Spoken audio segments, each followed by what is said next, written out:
The computer can overload. We are live. Okay. So I'm going to go ahead and give us just a minute or so to give people a chance to get in before we formally start. But of course, for the people that are here right now, it's Coach Lede. So happy to have them here, of course. Just going to wait just a couple of seconds. And we'll go ahead and get right into it. Hello, ladies and gentlemen of Vanderbilt, and welcome to Terrier Talk. This is Season 2, the Season 2 premiere, Episode 1, with a very special guest, new head coach of the Terrier football team, Coach Lance Lede. Pleasure to have you here, Coach. Thanks for having me. Thank you. I wanted to give you guys a chance to meet, of course, this new head coach. Football's a very big sport at Vanderbilt, and I think it's very important for everyone to get to know this new head coach. So let's go right into it with the first question I want to ask you. So I know you've had a lot of experience, of course, coaching football at other schools. So I just want you to describe your background going into this and your prior experience before the head coaching job at Vanderbilt. I started off coaching in 1997 at Nicholls State University. I coached there in 97 and 98. And then after that, in 99, I left and went to Brother Martin High School. I was there for a couple of years as a linebacker coach. And then in 2000, Stephen Robichaud got the job at Destrehan High School. Mm-hmm. I went there as a defensive coordinator. I was there for quite a few years. And then I left and actually went to Texas. My family moved to Houston, Texas, and I coached at St. Pius X Catholic High School for numerous years. And then my wife got transferred back home. And Stephen Robichaud again became the head coach at Destrehan again after taking 2 years sabbatical to watch his daughters cheer in high school and graduate at St. Charles Catholic. So he stepped away. And when he got back into coaching at Destrehan, I was moving back in town. And I went back to Destrehan again as a defensive coordinator. I spent 4 years there again. And then the last 3 years, I was defensive coordinator at Brother Martin High School before Mr. Geldner got in touch with me here at Vanderbilt Catholic this year. And in February, announced me as the head football coach at Vanderbilt Catholic. Of course, it's been history ever since. We've had a lot of been great so far with you. So obviously, the big news for the football team over the last week was the scrimmage against Terrebonne. We've talked a lot about the potential of this football team going into these future games, the Jamboree against St. James, going into the games against Edie White, and all the games after that. But a lot of it starts with that scrimmage. So, what did you think of the scrimmage? Well, to be honest with you, it's the first time that I get to see our kids live. We didn't go over a spring practice, and it's the first time we go against another opponent. So there's a lot of things that we saw that need to be corrected, and a lot of things that we need to work on. There's a lot of positives, but all the negatives that we did come across in the scrimmage, they're all correctable mistakes. Right. So, I look to make a big improvement this week, again in the Jamboree, and then we get another week of practice after the Jamboree, and hopefully we get another week of improvement, and we can correct all those mistakes over the next 2 weeks and hopefully get some momentum going into week 1 of the season. Right. Hopefully be ready for Edie White, be ready to go out there and win that game.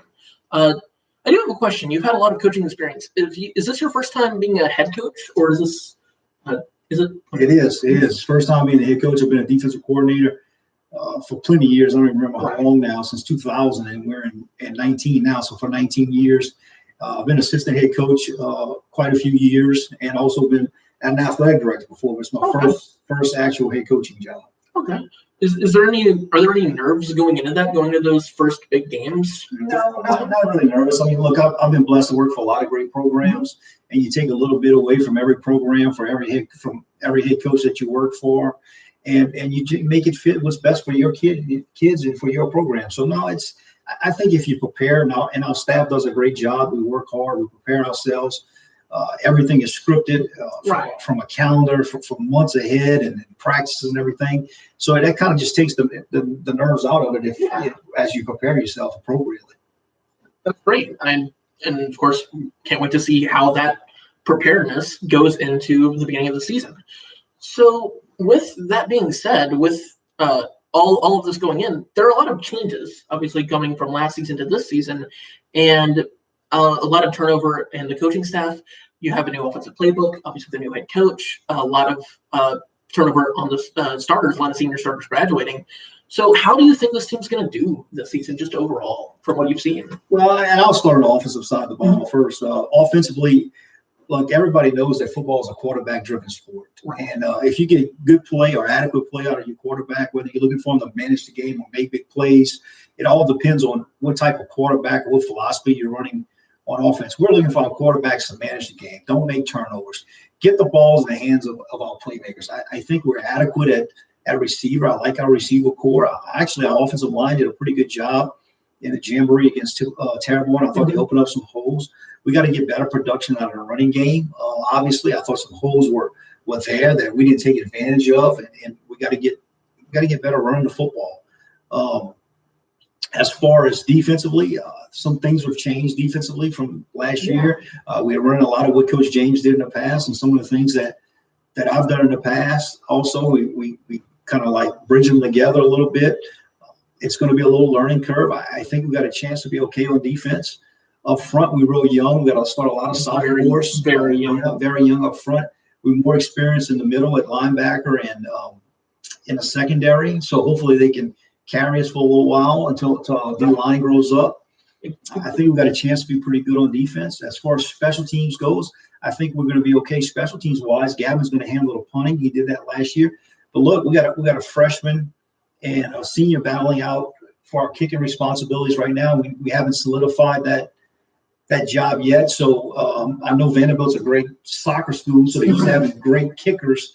And I don't know if we have a guy that can put the ball in the end zone. Yeah, this is something, just a little bit of background at Vanderbilt. Ever since I've been here, been a part of the football program, we had a kicker. Sophomore year, junior year, senior, he was the same kicker. He was a power kicker. Not that accurate, but he was a really, really solid kicker that could kick on Saturdays. And now we don't have that power. And it's weird to see that. We don't. You're right. And obviously, as a defensive-minded coach, you want the guy to kick it in the end zone all the time. Make him go 80 yards against your defense. It's one less play you got to defend in the game, on the kickoff. And I'm almost positive we do not have a guy that's going to kick it in the end zone. So we're going to have to, be creative in the kicking game a little bit on kickoff. But the good news is one of the guys that's competing for the job is a freshman. And he's kicking it inside the 5 right now. And by the time he's a senior, there's no telling what he's going to be doing. He might have a chance to kick on the next level. He's a freshman. He's long for a kicker, so that's going to help him out a bunch as he gets older. And he's going to get stronger. The sky's the limit. There's a lot of potential on a lot of these players that are going to have a chance to play throughout the season. You talk about the defensive line, and they have a lot of upside more than anything else. And, of course, that kicker. So I can't wait, not just for this season. Obviously, I'm not going to be here after this season, but not just for this season, but for the future of this team. I think it's a very, very bright future. We've talked a lot about the strengths and the weaknesses of the team. I do want to leave with one final question. So if there was one thing that you could teach all of the kids that you have, that you're teaching under your tutelage, what would be that one lesson you could teach them? Well, it's hard to wrap it up into one, but I mean, AA, you're around us every day at practice, and you probably know what I'm about by now. Right. It's about, I can wrap it up in 3 things: faith, family, and hard work. That's what we're about. I want men of faith. I want men that are good family men and hard workers, and we're doing that right now. And I'm proud of the team so far from the transition from the end of May into where we are now. And the guys that hung with this program and are still with us, they're going to see the fruits of the labors when they're my age. Thank you. And I think that's more than anything else, more than wins or losses this season or moving forward even, these are kids that are being grown and groomed into being good adults, great men. And I think from what I've seen of you to you, that's what's important. That's what it's all about. That's what matters. And I think no matter what happens on the scoreboard this season, and I think we'll have a good season overall. I think we have a chance to. But these people are going to grow, and what's going to happen afterwards is going to be your true effect on them. And I can't wait for that. Thank you, Coach. Pleasure having you. Thank you, AA. I appreciate it. Yes, sir. Thank you.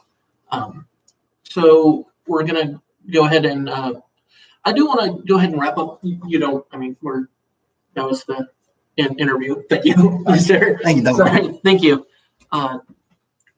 Apologize about that for things. I do want to go ahead and wrap up just a little bit of my own thoughts, not just about Coach Lede, but about the football team in general. First of all, thank you everyone so far who's come out. Mr. Witten, yes, Broadmoor. Thank you, first of all, for commenting. Second of all, I wonder if he's talked about Broadmoor, and he's. I think that's interesting that interwoven, connected storyline between different schools and different people, and different family members knowing different people from different eras. So I think that's very interesting. Moving on, so Coach Lede, from what I've seen of him, hello, Seth. Thank you, of course, for commenting.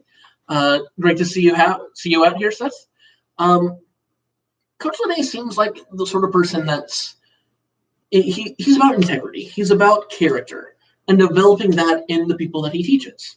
And I think that's great. And I think me and all the other people that are around him are going to grow as people being around him. And I think the future of this program, I said it, the future of this program is bright. Hey, Seth, thank you. The future of this program is bright, and I can't wait to see it, even if I'm not here for its brightest peak. About the football team a little bit, I think Coach Lene is a defensive coach. You've seen that. You heard his background. He's a defensive coordinator or a linebacker coach for pretty much his entire career up until now being a head coach. So he has a very good grasp of, well, he has a great grasp of the entire team, but he's a very, very good, minute grasp of the defense. And I think it's interesting. I don't have a good grasp of the defense and how the defense works, and I've learned a lot from talking about this. You're welcome, Seth. And I think I do feel, however, that I have an educated view. I've been around the offense a lot throughout the season. So I feel like I have a good chance to talk about that, not more in depth. He obviously has he's the head coach. He understands it. But from a different perspective, I think is a little interesting. So I will talk about both sides, just wrapping up the football season preview. A lot of upside on both this offense and this defense. But first with the offense, there's a lot of turnover. We had a quarterback who never played quarterback before last year, and we saw that didn't go great. It wasn't a great offense last season, and we're in a similar situation now. However, I think one difference is Gavin feels, for whatever reason, at this point, more ready for this position. He feels ready to go out there and compete, and we saw it against Terrebonne. He wasn't perfect. He made mistakes, but he looked poised out there. And I think throughout the rest of the season, he's going to get more poised and he's going to get better as a quarterback. And I can't wait to see him progress. Outside of that position, the offensive line lost a lot of starters last year. 4 of the 5 offensive linemen starters last year were seniors and they graduated. Now, and that 5th one right now is injured, Mark Matthew. Obviously, I hope he has a safe recovery and a speedy recovery. He'll be back pretty soon. But for the 2nd, and of course against Terrebonne, we were missing all 5 of those starters from last year. And it showed. I think they played well. I think they did well, and I can't wait to see this group of guys progress throughout the season because I think it's a very strong group. But there was a struggle out there. And I think offensive line is going to be one of those positions, along with a lot of these positions, that we're going to get progressively better throughout the season. Running back, one thing I wanted to touch on with Coach Lene, I wanted to get his thoughts on, and I do regret not being able to do so, was the massive injury that happened to Caleb Calhoun. I thought we were set at running back going into this season with Caleb.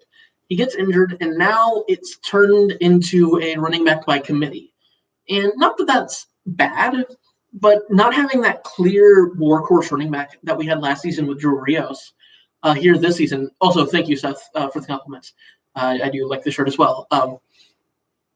It's a lot less reliable. He talked about it. The running game isn't where it needs to be for both of those aspects, the offensive line and the running back, and they're going to develop. This is a very inexperienced running back core, and they're going to get better as the season progresses with more experience. And of course, Caleb's going to be back hopefully as early as week 5 or week 6. We'll have to see, but hopefully he can come back, and that core is going to become very strong. And then finally, on offense, the wide receiver position is probably on the surface the most talented position. It's a very strong position for the offensive front, for the offense in general. A bunch of great receivers, and they're all, for the most part, going to be here next year. Ja'Cory, the senior leader for the wide receivers, of course, he'll be graduating. But outside of that, a lot of these players will be here this year and next year. And next year, it'll be a great core. This year, it's a very good core, however, even now. And they're only going to get better as the season progresses. But the big thing about the offense, before I move on to the defense real quick, which I don't have as much expertise on, is the fact that it's a new playbook. It's a new quarterback. It's a new running back. It's that backfield and that playbook being different and being new means there are going to be a lot of growing pains. And we saw a lot of growing pains against Terrebonne. We had 99 yards of total offense, 1.9 yards per play, and that is not where it needs to be in the future going into the rest of the season. If that improves, we'll be looking at possibly a very good team. But the playbook needs to get fully installed. It's a new playbook, and that's a problem, and we need to get through that. We need to learn the plays, and that's very important. Moving on to defense, I'm going to touch on this a lot more surface level, just because, again, Coach today and the defensive coaches in general have much more expertise on this than I do. I mostly follow the offensive side of the football, but just from what I've seen of the defense, it's a group with a lot of upside. Of course, unlike the offense last season, the defense was, through 9 games, phenomenal, giving up fewer than 9 points per game in the first 9 games. The last 2 games we got opened up a little bit more, but it was a great defense for most of the season. And we lost a lot of key parts from that defense, but with a similar structure, obviously with some changes, a similar structure going into this year, and some of those key pieces still there, it's looking like it could be a very strong unit. So this is a unit with a lot of upside more than anything else. And I think we see that evidently more than at any other position at the defensive line. The 2 main starters right now, Alex Bilbasso and Aiden Klingman, they're both sophomores. They're both really inexperienced, and they're both great. Just players. They're very talented players. And if they have a chance to learn and grow and develop, they're going to get playing time. They're the starters this season. To grow and develop, they could become something special, either next year, the year after, or maybe even as soon as this season. And I can't wait to see that. And I think that's kind of a microcosm of the team in general. The team's going to be whatever it is this season, and it's going to be fine. We're going to win games. We're probably not going to be perfect. We're going to make a lot of mistakes. But the team in the future, the peaks that team can get to, can reach, that is what I can't wait to see. I'm going to graduate after this season, but I'm going to try my best to follow it, and I can't wait to see this team in years future and what they can do, because they can truly do something great with the young players they have now. That's going to be everything for the football team for this video. Obviously, next week I'll be talking about the St. James Jamboree and, of course, previewing the Big Edie White game, the Holy War, of course, the first edition of it this season. But that'll be it for the football season preview for right now. Moving on to the other 3 sports, of course, I talked about this in the channel update video last Sunday. I'm going to be talking about football in general more than the other sports, but swimming, cross country, and volleyball are all still very important. So let's start with swimming. I will admit, of the 4 sports, swimming is the one I'm the least familiar with.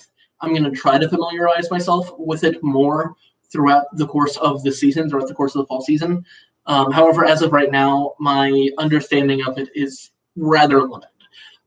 What I do know are the results from last season, which look pretty good on paper at the very least, and how the team looks now.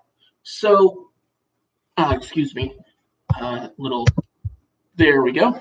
Sorry about that. So, starting with the girls team. The girls team finished 8th at the state meet last year. I think they finished 4th in their district, which 4th in their district isn't really great. 8th is very good at state.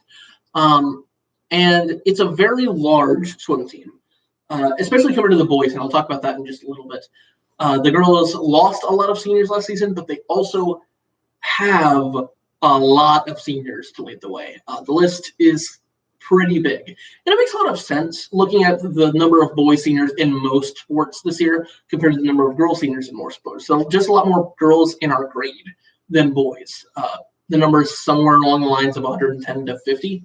But yeah, I look at the list of seniors for swimming and for volleyball, and it's wild how many girls there are. And obviously, hope they have the best season they can have. I'm going to go ahead and list them here. Just want to give them credit. Brianna Angeron, Caroline Peters, Tyson Gary, Elise False, Madison Castell, Madeline Robichaud, and Claire Galliano, and Julia Goodwin.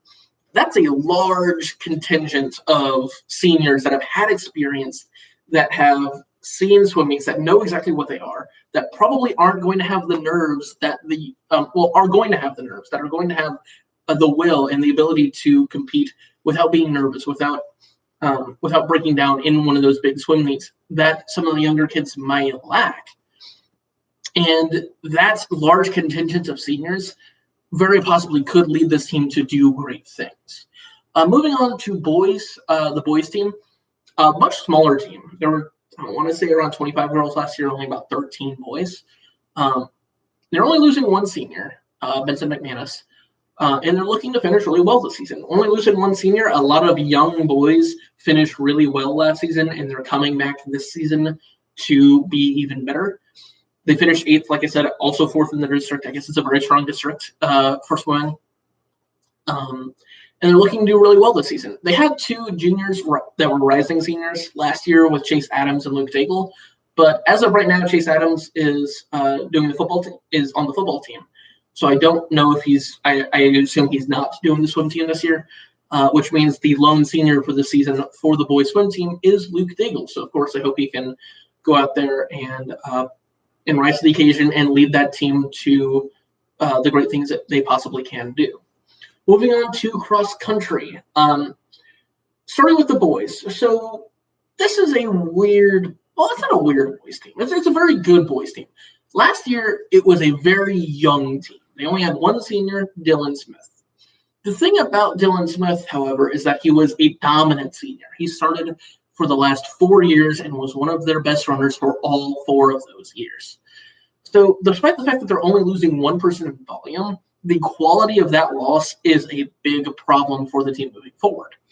However, they only lost 1 senior, which means a lot of the players that were there, those young players, last year was a very young team, and they still finished 7th in the state, which is extremely impressive.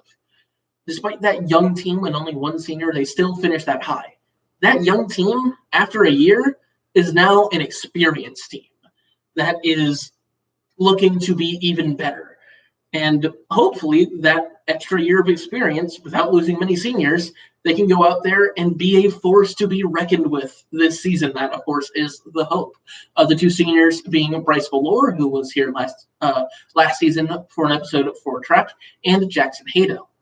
Moving on to the girls. So the defending state champions did not lose many of their top runners from last season.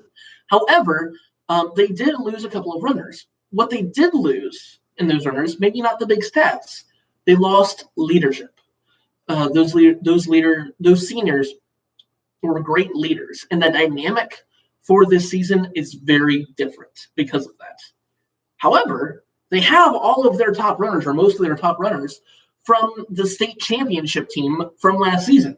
So if they can take those great runners, figure out someone step up to be a leader, either as a senior or whatever grade, go out there, be a leader, step up, rise up to the occasion, and become that leader that the team needs. If they can work out that dynamic shift, they have the ability to defend that state championship successfully. And that's what matters. That's what's important. They have a real chance, a legitimate chance of defending that state championship. And that's the hope, and that is the goal for the girls cross country team this season. The 2 senior leaders this season, Kate Casio, who was also on the show during the first season of Terrier Talk, and Allie Parrott. And finally, I want to talk about, this will be the main event for this episode for this season premiere. However, a little bit of a different format, so calling it a main event is a little odd, but it gets the recognition, and that is the volleyball team, and it is here for a very good reason. They are the 2-time state champions from the last 2 seasons. And this roster looks like a team that can make it a 3-peat. It is a very strong roster. They didn't lose that many players. They lost Annalise Henry, and one other player, I think. I can't remember off the top of my head. I apologize. However, and obviously those are tough losses. But again, this very big group of senior girls this year, just in general, have a bunch of senior girls playing volleyball. The list is immense. Logan Gilead, Dakota Reinhardt, Megan Email, Angel Bouquet, Ann Morgan Simmons, Tiffany Boudreau, and of course, the Terrier Talk Athlete of the Year from last year, Brittany Terrier, is on the volleyball team. A large reason she won that last year is leading the team, being, I think, the state championship MVP, leading the team to win the state championship last season. She was a large part of leading the team to win the state championship sophomore year as well. So now in her senior year, now in these 7 or 8 seniors' senior year, they have a chance to do something special and have a three-peat. They're looking to dominate for a 3rd straight year, and there is nothing stopping them on paper from getting back to that state championship game and even winning it for a 3rd straight year. That is the goal, and that is what they're trying to accomplish, and I personally think they can do it. So that's their goal. That's what they're going to do. So with all that being said, football, cross country, swimming, and volleyball, I hope all 4 sports have great beginnings to the season. Obviously, some of them have begun a little bit, but I hope they have great beginnings to the season. I also wanted to, in conclusion, thank you to everyone who came today, and I hope to see you next week when we begin to preview the first official games of the season. Thank you for everyone that came out here and tuned in. I'll see you next week, same time, same channel. See ya.